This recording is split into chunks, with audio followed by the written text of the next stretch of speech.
qu'en ce moment vous êtes nombreux à aménager dans votre premier appart étudiant pour la rentrée. Vous êtes peut-être même encore en train de le chercher. Je me suis donc dit que c'était une bonne idée de consacrer une petite série de vidéos à ce sujet où je pourrais vous donner quelques conseils d'aménagement et de décoration pour des appartements étudiants qui auraient donc des petites surfaces. Donc si vous êtes dans cette situation, je suis sûre que cette série de vidéos est faite pour vous.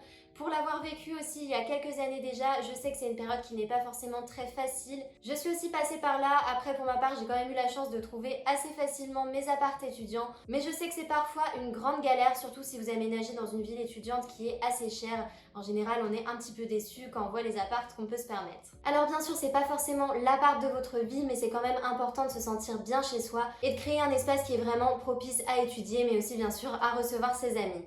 En général, lorsqu'on prend son premier appartement, c'est aussi le moment où on prend son envol vis-à-vis de ses parents et on a envie un petit peu d'exprimer sa personnalité et sa créativité dans son chez-soi. Aujourd'hui, je vais donc vous donner 7 conseils pour aménager votre studio étudiant. Alors, c'est des conseils qui s'adaptent principalement aux apparts étudiants qui sont vides. C'est vrai que je ne prends pas forcément en considération les logements du Crous, par exemple, qui peuvent faire parfois 9 mètres carrés et qui sont déjà meublés.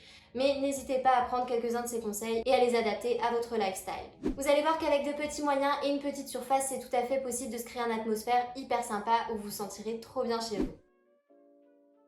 Alors désolée pour ce jeu de mots de très mauvais goût, mais je voulais absolument commencer par ce point. Donc la taille n'est pas vraiment l'élément le plus important dans une recherche d'appart, bien sûr.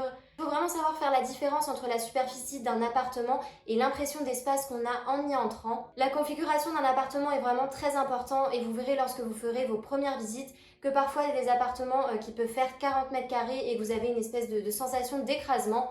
Et il y a des appartements qui peuvent faire 10 mètres carrés de moins où vous avez une sensation d'aéré et d'espace. Donc ça dépend vraiment de la configuration de la pièce à la base, de la lumière qui y rentre, mais aussi des couleurs qui sont sur les murs et du mobilier qui est déjà existant dans l'appart. Pour les appartements, mais aussi pour les maisons en copropriété, il y a la loi Carrez qui rentre en compte. Donc il faut savoir que tous les mètres carrés au sol où la hauteur sous plafond est inférieure à 1,80 m n'est pas compté dans la superficie de l'appartement. Donc surtout, n'hésitez pas à visiter des apparts qui sont plus petits que votre demande. Vous pouvez être surpris en entrant, en découvrant une vraie sensation d'espace. Et souvent, quand on trouve le bon appart étudiant, c'est aussi une question de feeling. Après, ne soyez pas déçus. Souvent, en tant qu'étudiant, on a souvent des grandes ambitions en termes d'appart.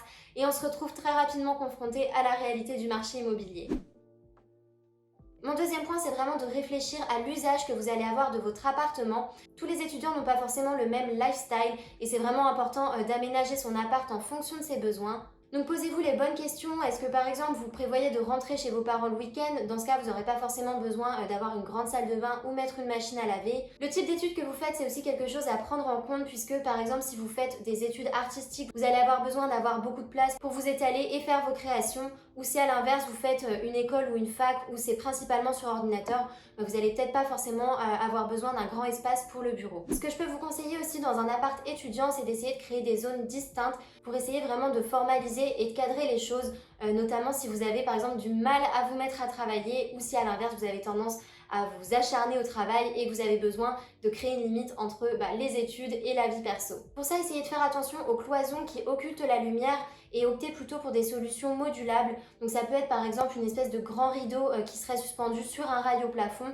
Ça peut être aussi un meuble avec des casiers qui laisserait traverser la lumière. Il y a aussi en ce moment plein de beaux paravents que vous pouvez trouver en grande distribution.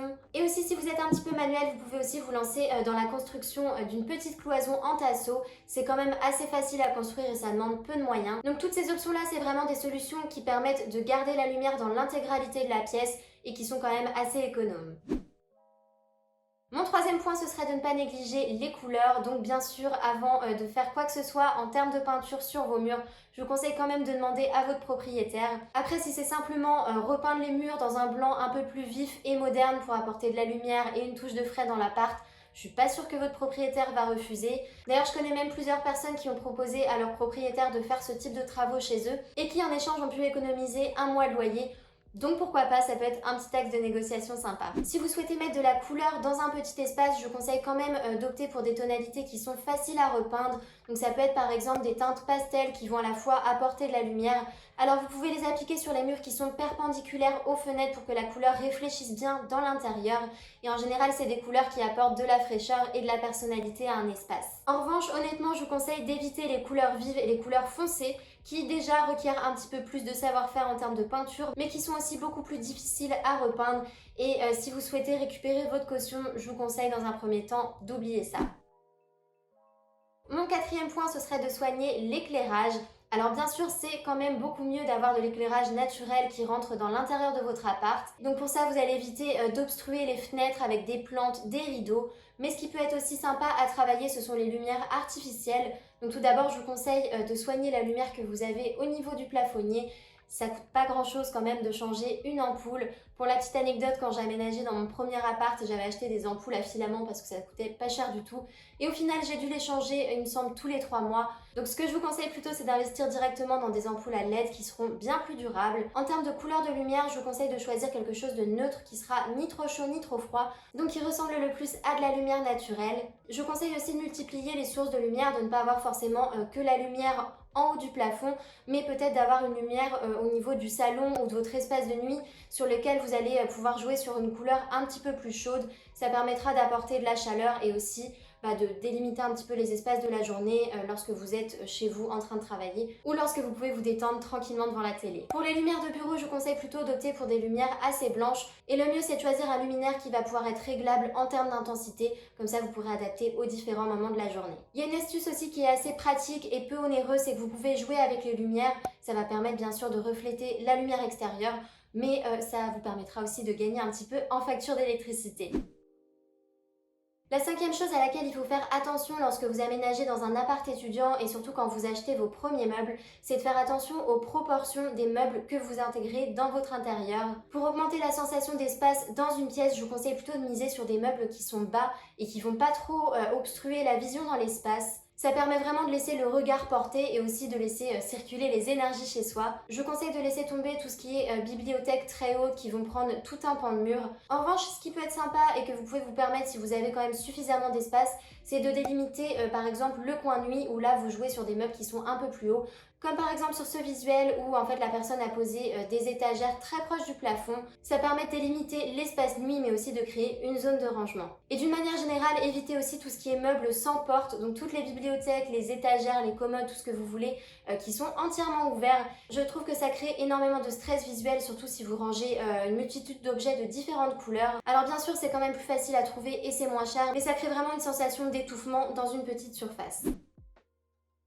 Le mobilier multifonction, c'est quelque chose que je mets souvent en avant dans mes vidéos puisque je trouve que c'est quand même très astucieux de pouvoir investir dans des meubles ou des objets qui ont différentes fonctions. Et c'est vraiment la clé pour pouvoir meubler un appart de petite taille sans avoir trop de meubles qui sont inutiles ou qui servent uniquement à une seule chose. C'est un achat intelligent, vous consommez moins, vous dépensez moins, mais aussi ça permet d'avoir un certain gain de place dans vos espaces. Donc sur ce genre de meubles hybrides, vous pouvez investir dans des bureaux escamotables ou repliables qui peuvent être très pratiques quand vous avez fini de travailler. Plutôt que d'avoir plusieurs tables dans un seul et même appartement, vous pouvez choisir une seule table qui vous servira à la fois à étudier, à cuisiner, à manger et aussi à recevoir du monde. Il y a aussi les fameux canapés lits, je pense que tout le monde est passé par là, notamment si vous avez un studio avec une seule pièce. Et en ce qui concerne la salle de bain, si vous avez la nécessité d'une machine à laver, vous pouvez aussi en profiter pour rajouter une planche par-dessus et créer un petit coin 2 en 1 pour à la fois faire votre lessive et vous maquiller ou vous préparer en même temps.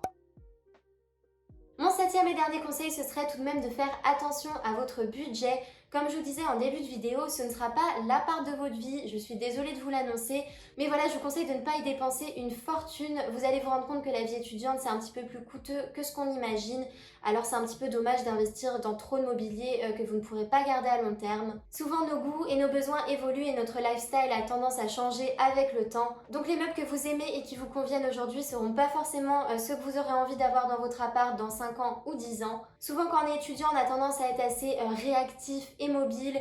Vous allez potentiellement bouger de ville aussi en fonction de vos études. Donc il faut avoir la capacité de pouvoir déménager rapidement et surtout de pouvoir stocker ou revendre les meubles que vous avez déjà achetés. Donc je vous conseille plutôt de choisir du mobilier qui est assez générique, mine de rien, que vous allez pouvoir revendre facilement ou qui sera facilement transportable. Moi de mon côté, dans mon premier appart étudiant, j'avais envie de mettre le paquet, d'acheter tous les meubles de designer dont je rêvais. Bon, bien sûr, je ne l'ai absolument pas fait. mais j'ai quand même investi dans pas mal de meubles que je n'ai absolument pas aujourd'hui, 6 ou 8 ans plus tard. Après, heureusement pour moi, j'avais quand même fait beaucoup de récupération. Ça, c'est une bonne astuce aussi lorsqu'on est étudiant. Je vous conseille de pas forcément acheter toutes les choses neuves. Donc si c'est quelque chose qui vous intéresse, je vous conseille d'aller regarder dans une de mes dernières vidéos. Je vous ai donné pas mal de conseils pour acheter de la seconde main et du vintage sur internet. C'en est tout pour mes 7 conseils, donc si c'est une vidéo qui vous a plu, je vous donne rendez-vous pour la suite de la série. J'ai également une playlist sur la chaîne qui s'appelle Conseils et astuces où vous allez pouvoir retrouver pas mal de conseils complémentaires qui s'adaptent à la vie étudiante. Je vous ai déjà donné pas mal d'astuces pour pouvoir optimiser votre espace, apporter de la lumière dans votre intérieur, mais aussi aménager un appart avec un petit budget. Si vous n'êtes pas encore abonné à la chaîne Ninon Petra Studio, je vous invite à le faire tout de suite. Et en attendant, je vous souhaite de passer une bonne semaine. À bientôt!